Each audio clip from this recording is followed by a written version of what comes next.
Hey, how we doing? Okay, so recently we've been looking at trigger points, myofascial release techniques that we can use with, you might have seen the picture, I was using the posture stick. We can also use tennis balls, people use foam rollers, all this kind of stuff.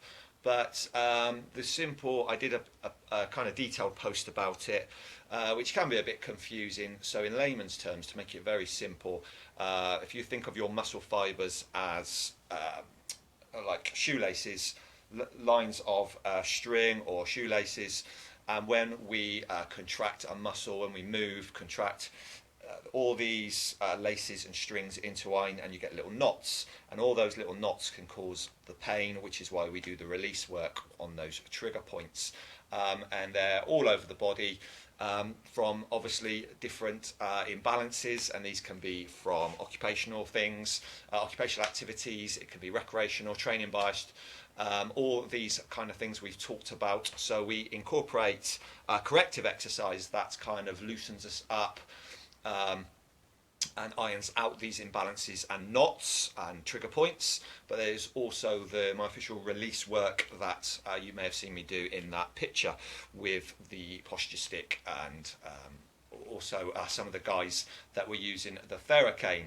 So just to make it a little bit more, to explain it a little bit more, is we've looked very simple one. We'll look at the upper body. So back pain is very common, and again, unless you've been diagnosed with kind of spinal problems, it's usually due to these imbalances. So for example, if we sit for long periods, again, I'm exaggerating this, but this is flexion, hunched over, driving, laptops, all this kind of stuff.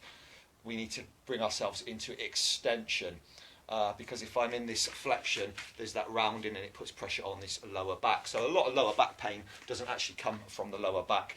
So if I'm in this flexion, then obviously the pecs get tight, so we have the trigger points in the pecs. So obviously if you're doing, a lot of guys do a lot of bench training bias, it's a lot of you just train what they can see, the front line ego training kind of thing.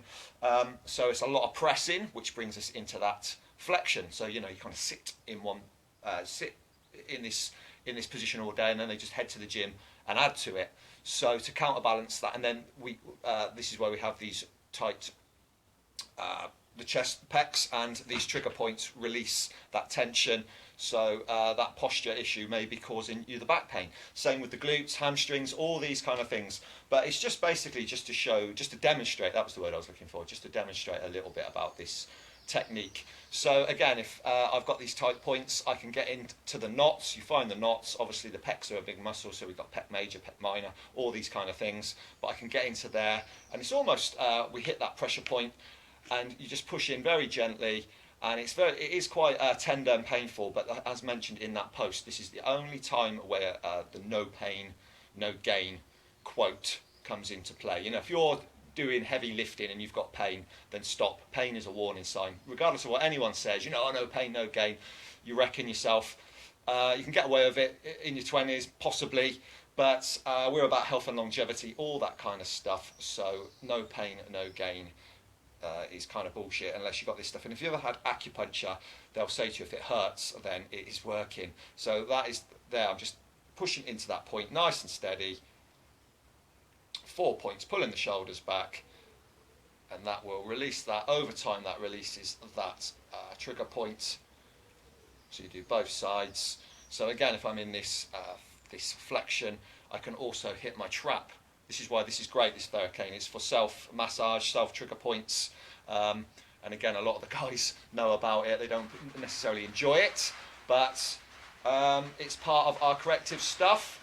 We throw it in from time to time.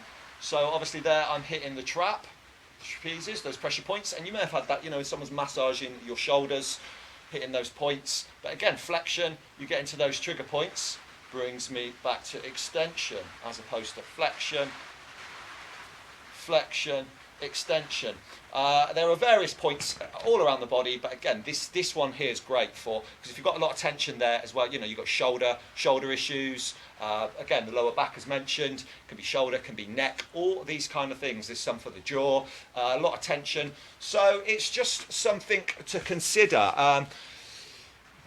That think about training a little bit smarter. Look at your training balance. Are you doing a lot of pushing? Are you doing a lot of running without mobility? The main thing you need to incorporate is some daily mobility. Mobility will change your life. If you want to build that strong, pain-free, aesthetically pleasing body. So you don't need to be beasting yourself or caning yourself. So that's pretty much all I've got for today. I have got some free training coming up, some free online training, all about how to remove pain, back pain, all that kind of stuff, iron out imbalances. So you can follow the link. There's links everywhere. You can follow the link and learn a little bit more about that. But that's it for today. So I'm going to go and do a little bit more release work, a little bit more on the trigger points. I do it maybe once a week, something like that. But it all depends on your training systems. If you're training a lot of strength, again, if you've got those imbalances, then you'll need to do more. However, these days I don't really need to do much. If I get a few niggles, it means my balance is out. I've not done enough mobility, that kind of thing. So it's about listening to your body, working smarter. But that's pretty much all I've got for today. So until the next time, I'll catch you later.